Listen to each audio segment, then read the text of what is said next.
Talvez seja por isso que muitas pessoas hoje, dentro da religião evangélica, protestante, seja lá como for, têm o mesmo tipo de pensamento dos fariseus. Porque ele acha que porque ele é evangélico, ele faz parte de um povo, num território, e todo mundo que está para fora desse muro é maldito, pecador, publicano e não presta. Essa parábola está ilustrando para os fariseus, que disseram para Jesus que ele comia com publicanos e pecadores, que você se sente o rico e o resto é tudo pobre, cheio de chaga e mendigo na tua porta, e você não dá nada para eles, porque só você é abençoado. Essa parábola é um exemplo de como esses caras se enxergavam e enxergavam a realidade ao redor deles. Ainda que um dia a borboleta foi larva, mas ela não é mais. A história da construção ideológica, espiritual do povo de Deus, igreja, passou por um período onde Deus se manifestou através de uma nação. Mas a larva virou borboleta e agora ela sai flutuando aí. Aliás, tem uma música do Fito Paz que fala da mariposa technicolor. Vai ouvir lá, irmão. Mas tá bom. Mas não tem a ver, igreja é igreja. Nós somos igreja de Cristo. Quando você lê as coisas lá atrás, você tem que ler bem com calma, porque é um negócio que não existe mais. Você pode até pegar uma nota de contos de réis, colocar no museu, pôr num álbum, mas você não vai conseguir comprar nada com aquilo. Aquilo faz parte da história, mas não tem mais valor agora da maneira como tinha naquela época. E muitas pessoas carregam esse tipo de construção de fé como se a cruz não existisse, como se Cristo não tivesse inaugurado a vida do seu povo, a sua igreja, e ainda praticam a fé do sacrifício, da lei e da lógica do merecimento. Eu mereço mais porque eu sou melhor e você merece menos. É isso que Jesus está dizendo para eles.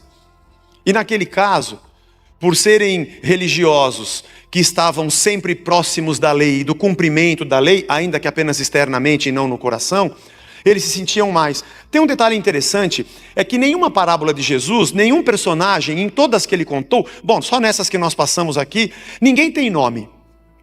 Já viu? O Lázaro é o único personagem de parábola que tem nome. Lázaro, em grego, é como se fosse a tradução de Eleazar, em hebraico. Porque Eleazar significa a quem Deus ajuda. E Jesus dá nome a esse lazarento. Dá nome. E olha que engraçado, esse papo de lazarento vem daqui, né? Ele é um lazarento. Mas o Lázaro é o abençoado, não é? O lazarento, na verdade, não é lazarento, é o rico lento, deveria ser. Mas até a nossa cultura ocidental, que é cristã, interpretou errado o texto e colocou o lazarento como um ruim. Olha que coisa. É doido isso, né?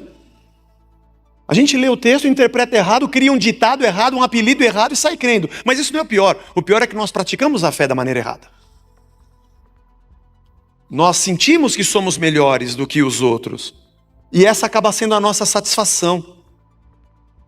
Então, na verdade, o fato dele ser pobre, estar na porta do rico, ter chagas, e os cães virem lamber as feridas dele, e ele esperar alguma coisa que caísse da mesa do rico, isso não significava nada.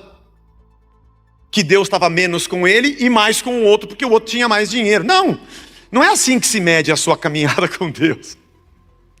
A parábola não é sobre isso, mas vale a pena dizer.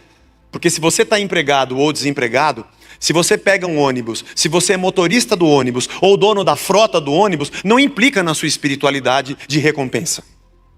Não quer dizer que você tem mais Deus do que o outro. Porque eu sei que tem pessoas que dizem para você que a tua vida está indo mal porque você não vai na igreja, porque você não deu o dízimo, não fez tal sacrifício. Até você mesmo pensa, eu também penso. Você vem andando trupica, ai meu Deus, será que o que foi que eu fiz? A gente já pensa. A nossa mente é muito retributiva, é muito assim. Nós não entendemos a obra da cruz. De que eu não sou abençoado pelo que eu faço. Eu sou salvo e abençoado por Deus pelo que Cristo fez, não pelo que eu faço. Ah, quer dizer então que não é o que eu faço que melhora o meu scorecard diante de Deus? Não, não é o que você faz. Então por que eu vou fazer? É assim que nós somos. É por isso que o casamento vira uma droga. Porque você era um galã para conquistar ela. Agora ela já casou, mano. O que quer que você faça não vai mudar isso. Por isso que você trata ela mal. Porque você fazia como uma obrigação para ganhar a mina. Agora que você já casou, por que você vai fazer? Porque quando a gente faz por amor, a gente faz antes, faz depois e faz a vida inteira.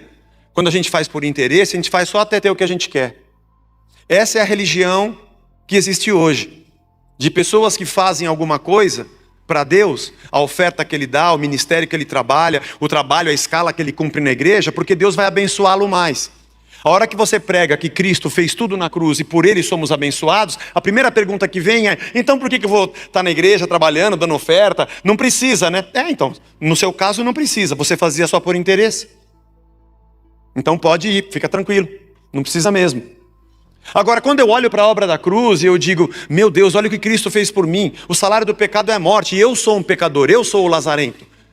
Jesus disse atrás, antes desse texto, que o são não precisa de médico.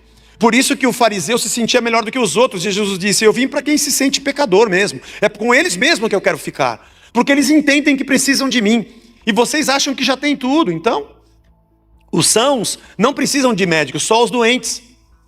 Agora, quando eu entendo que esse aqui era o meu lugar, e Ele morre para chamar sobre si a morte que deveria estar sobre a humanidade, e Ele nos sustenta vivos pela sua cruz, e eu sei que pela graça e de graça Ele fez isso por mim. Bom, aí o que eu faço, ou se eu trabalho, ou se eu tenho desempenho no ministério, se eu prego, se eu contribuo, se eu louvo, eu faço isso porque eu amo a Deus, não porque eu vou esperar algo em troca. Eu já falei 2 vezes isso aqui. Vou falar a terceira. Eu lembro, essa aqui é a terceira. Tem coisas que eu perdi a conta já, mas essa eu sei que é a terceira. É porque essa semana... Foi você, né, Léo? A gente estava conversando essa semana. Essa semana nós fomos ver o jogo do Palmeiras na Libertadores. 4-1. Eita, glória ao irmão aqui na frente, na primeira fila de terno. Mas mesmo indo ver o jogo, a gente só fala de igreja e da fé, né? E ele estava falando: pô, Zé, você repete um monte de vezes as mesmas coisas, né? Eu falei: é verdade, Léo, eu repito um monte de vezes a mesma coisa, cara. Imagina quando eu envelhecer mais, irmão. Vocês não vão aguentar mais vir aqui. Vocês não vão me aguentar. Mas aí o Léo falou assim: mas precisa, Zé, porque a gente cai na mesma coisa. Eu falei: é verdade, eu também tenho que ouvir a mesma coisa. Mas vou falar de novo então.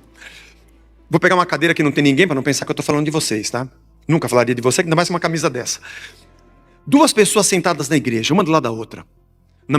A mesma cerimônia. A mesma celebração, a mesma banda, o mesmo pastor, a mesma praça, o mesmo banco, as mesmas flores e o mesmo jardim. Estão sentadas ao lado uma da outra. Começa o louvor, as 2 levantam a mão. As 2 choram. Na oração, as 2 se ajoelham. As 2 entregam oferta. As 2 pessoas se levantam depois e vão trabalhar nos seus departamentos. Igualzinho, elas são da mesma religião. É a mesma coisa.